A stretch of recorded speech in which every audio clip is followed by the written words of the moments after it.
देखिए मैं तो नहीं लगवाऊंगा अभी वैक्सीन, मैंने अपनी बात कह दी, और वो भी बीजेपी लगाएगी उसका भरोसा करूंगा मैं? अरे जाओ भाई, अरे अपनी सरकार आएगी सबको फ्री वैक्सीन लगेगी, हम बीजेपी का वैक्सीन नहीं लगवा सकते।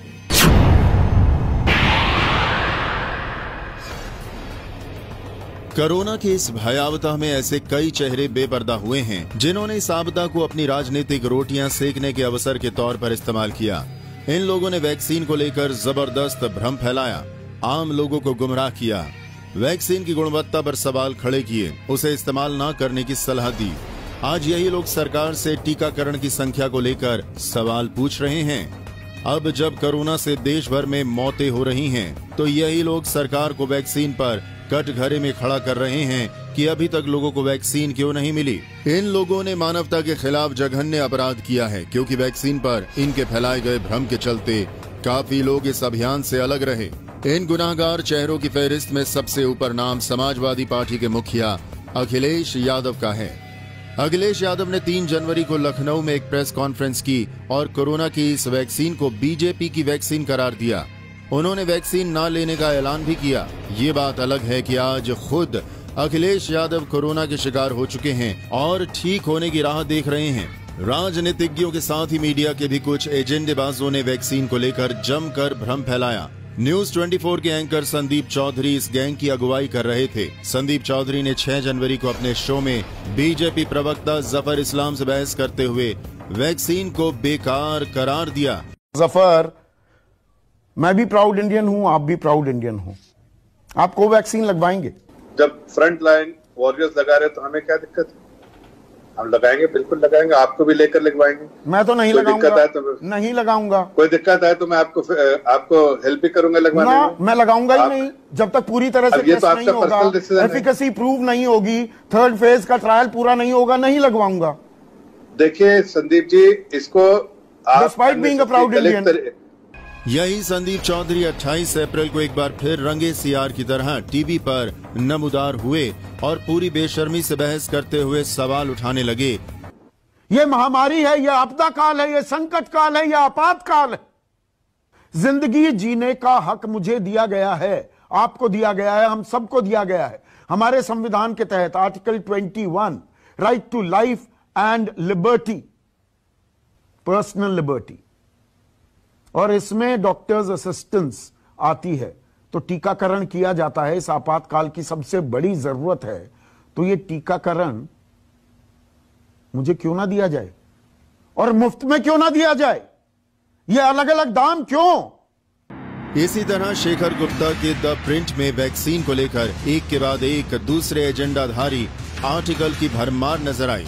इसमें कोवैक्सीन को राजनीतिक जुमला तक करार दिया गया।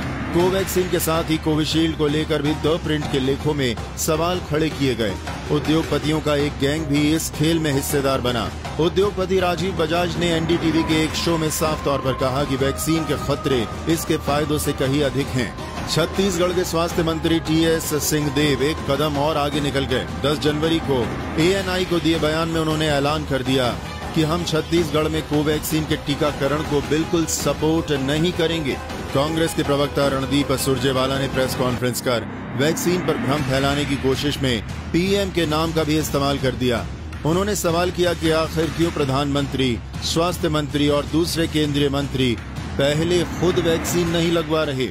अगर देश के प्रधानमंत्री या दुनिया में मुख्तलिफ देशों के राष्ट्रपति, प्रधानमंत्री और केंद्रीय मंत्री और केंद्रीय स्वास्थ्य मंत्री पहला कोरोना का टीका लगाते हैं, कोरोना वैक्सीन लगवाते हैं, तो इससे पूरे देश में या देश के नागरिकों में एक विश्वास पैदा होता है। परंतु अगर मोदी जी नहीं लगवाना चाहते, मोदी जी के केंद्रीय मंत्रीगण नहीं लगवाना चाहते। एनसीपी के नेता नवाब मलिक ने भी 11 जनवरी को बयान दिया कि पीएम को भ्रम दूर करने के लिए खुद वैक्सीन लगवानी चाहिए। विपक्ष वैक्सीन पर एक सुनियोजित तरीके से भ्रम फैलाने का अभियान चला रहा था। इसे कई स्तरों पर चलाया जा रहा था। पश्चिम बंगाल की मुख्यमंत्री ममता बनर्जी और छत्तीसगढ़ के मुख्यमंत्री ने भी इसी अभियान की तरह पीएम की बैठकों का भी बहिष्कार कर दिया, जो वैक्सीन के मद्देनजर बुलाई गई थी। कांग्रेस प्रवक्ता मनीष तिवारी ने भी वैक्सीन जहर उगलने में कोई कमी नहीं छोड़ी। उन्होंने 5 जनवरी को दिए गए बयान में कहा है कि वैक्सीन को कौन लगवाएगा, जबकि उसकी प्रामाणिकता का भरोसा ही नहीं है। इसी तरह शशि थरूर ने 3 जनवरी को बयान दिया कि कोवैक्सीन को दिया गया अप्रूवल खतरनाक हो सकता है। AIMIM के मुखिया सैदुद्दीन ओवैसी ने कोवैक्सीन और कोविशील्ड के बीच ही अविश्वसनीयता की दीवार खड़ी कर दी। उनके मुताबिक पीएम ने भारत बायोटेक की कोवैक्सीन का पहला डोज लिया है। इसका मतलब ये है कि सीरम इंस्टीट्यूट की कोविशील्ड की विश्वसनीयता और असर सवालों के घेरे में है। पत्रकार के नाम पर पार्टी विशेष के कार्यकर्ता बन चुके पत्रकारों ने देश भर में वैक्सीन को लेकर भ्रम खड़ा करने का अभियान चलाया। स्वाति चतुर्वेदी नाम की कथित पत्रकार ने ऐलान कर दिया कि उनका भारत बायोटेक में बिल्कुल भी यकीन नहीं है और वे कोवैक्सीन नहीं लगवाएंगी। इसी तरह सगारिका घोष नाम की कथित पत्रकार ने भी 3 जनवरी के अपने ट्वीट में वैक्सीन को एक बड़ी तबाही के संकेतों से जोड़ दिया। 2 BHK के लिए चर्चित और कॉर्पोरेट इंटरेस्ट में काम करने के लिए बदनाम रोहिणी सिंह नाम की कथित पत्रकार ने यहां भी कॉर्पोरेट हितों का एंगल भिड़ा दिया। रोहिणी सिंह ने फाइजर और मॉडर्ना की वैक्सीन को भारत में अप्रूवल न देने पर सवाल खड़े किए। उनको सारी दिक्कत भारतीय वैक्सीनों से रही। आज की तारीख में कोविड के नाम पर रोना पीटना कर रहे प्रशांत भूषण ने कोरोना की मौत का भी ऐलान कर दिया था। 1 फरवरी को किए अपने ट्वीट में उन्होंने लिखा कि अप्रमाणिक प्राइवेट वैक्सीन पर हमारा पैसा बेवजह खर्च किया जा रहा है, जबकि कोविड अपनी स्वाभाविक मौत मर रहा है। आज की तारीख में जब वैक्सीन ही कोरोना के खिलाफ लड़ाई में सबसे मजबूत सहारा बनती दिख रही है, इन एजेंडाबाजों के चेहरे सबके सामने लाना बेहद जरूरी है। Newsroom post, Delhi.